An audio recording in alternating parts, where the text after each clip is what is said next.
도시개발은 지역경제와 생활 수준을 높일 수 있는 기회지만 그에 따른 다양한 문제점이 발생하기도 합니다. 특히 새로운 인프라와 함께 늘어나는 차량과 인구가 도시 전체의 교통 흐름에 어떤 영향을 미치는지 상상해 본 적 있으신가요? 전주시 의회 본회의에서 이국 의원이 5분 자유 발언을 통해 전주시 종합경기장 개발이 완료될 경우 초래될 극심한 교통 대란에 대한 우려를 표했습니다. 이국 의원은 이에 대해 어떤 주장을 펼치고 있는지 5분 자유 발언을 자세히 들어보겠습니다.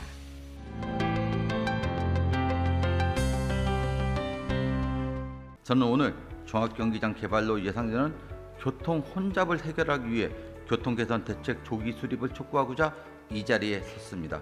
지난달 9일 시장께서는 브리핑을 열고 올해 11월 철거를 시작으로 종합경기장 부지 개발을 본격 추진하겠다고 직접 발표하셨습니다. 종합경기장 개발이 지역경제 발전의 중요한 기점이 될 것이라는 기대로 많은 시민께서 기다리고 있는 점은 부인할 수 없다고 봅니다. 하지만 저는 종합경기장 개발이 완료되면 수요 집중으로 극심한 교통 대란이 초래될 것을 예상하며 그로 인한 피해를 결국 시민들이 감당해야 하는 상황에 대해 심각하게 우려하고 있습니다. 전주시의 자료에 따르면 부지 내 건립 예정인 전시 컨벤션 센터만 해도 수용 인원이 12,000여 명에 이르며 미술관, 수영장 등의 시설을 포함하면 일일 최대 수용 인원이 15,000여 명에 달한다고 합니다. 심지어 이른 백화점, 호텔, 미래 교육 캠퍼스 등 현 시점에서 수용 인원 추정이 불가능한 시설물들은 제외한 수치인 걸 감안하면 실제로는 이보다 훨씬 많은 인파가 몰려 이에 따른 교통량도 기하급수적으로 늘어날 것을 예상할 수 있습니다. 또한 종합경기장 주변의 재개발로 10년 이내에 7,500여 세대 2만여 명의 주거인구가 증가할 거라는 점도 함께 고려해야 할 사안인데요. 이국 의원은 또 어떤 문제점을 지적했을까요? 계속해서 5분 발언을 들어보겠습니다. 현재 종합경기장 인근 백제대로와 기린대로는 평균 차량 평균 통행 속도가 시속 21에서 25km에 불과할 만큼 평상시에도 정체가 심한 구간입니다. 이러한 상황에 교통 수요가 폭발적으로 증가하게 되면 마비 수준의 교통 체증이 발생하게 될 것이 분명하고, 이는 종합경기장 부지가 전주시의 중심부에 위치하고 있는 것을 고려할 때 시 전체의 교통망에 걸쳐 광범위한 영향을 끼칠 수도 있는 사안입니다.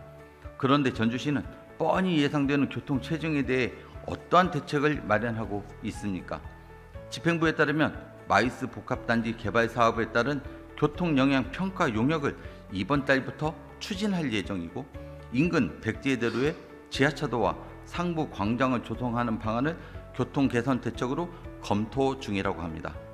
하지만 현재의 계획대로라면 종합경기장 부지의 주요 시설물인 전시 컨벤션 센터, 호텔, 백화점 등의 준공 시기가 2028년인 반면 교통 개선을 위한 백제대로 지하차도 공사는 2030년이 되어서야 완공될 예정입니다.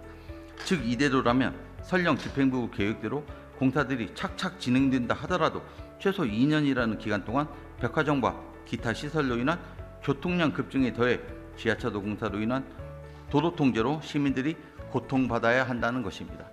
이미 많은 시민들께서 오랜 기간 진행되고 있는 팔복동 하수도 공사와 충경로 도로 환경 개선 공사 등 전주시 곳곳의 도로 통제로 출퇴근 시간마다 겪는 극심한 교통 불편에 지쳐 있는 상황입니다. 이러한 상황에서 종합경기장 개발과 교통 개선 대책의 엇박자로 또다시 긴 시간 도로 통제를 빚게 되면 전주 시민들의 피로는 최고조에 달할 수밖에 없습니다. 이미 우리는 수많은 도시개발 사례에서 뒤늦은 교통 대책으로 주민들이 큰 불편을 겪는 경우들을 쉽게 찾아볼 수 있습니다. 이와 같은 사례를 반면교사로 삼아 전주시는 똑같은 실수를 반복하지 않아야 합니다. 이를 위해 종합경기장 개발은 선교통 후 개발 원칙을 적용해 교통 개선 대책이 개발보다 먼저 완료될 수 있도록 신속히 추진해야 할 것입니다. 시장께서는 종합경기장 부지에 마이스 복합단지를 조성하여 명실상부한 전주시 경제의 심장으로 만들겠다고 공언하셨습니다. 하지만 심장을 아무리 튼튼하게 만든다 한들 연결되는 혈관이 모두 막혀 있다면 그 심장은 제대로 제 기능을 할 수 없을 것입니다. 원활한 교통 흐름이 전제되어야만 도시개발의 효과가 퇴색되지 않는다는 것을 유념하여 주시고 개발 계획을 재조정해서라도 시민들의 불편을 최소화하기 위한 신속한 교통 대책을 마련해 주실 것을 당부드리며 이상 5분 발언을 마치겠습니다. 지금까지 전주시 의회 이국 의원의 5분 자유발언이었습니다. 전주시 의회 홈페이지를 방문하시면 5분 자유발언 전체 영상과 더 많은 의정활동 정보를 찾아보실 수 있습니다. 고맙습니다.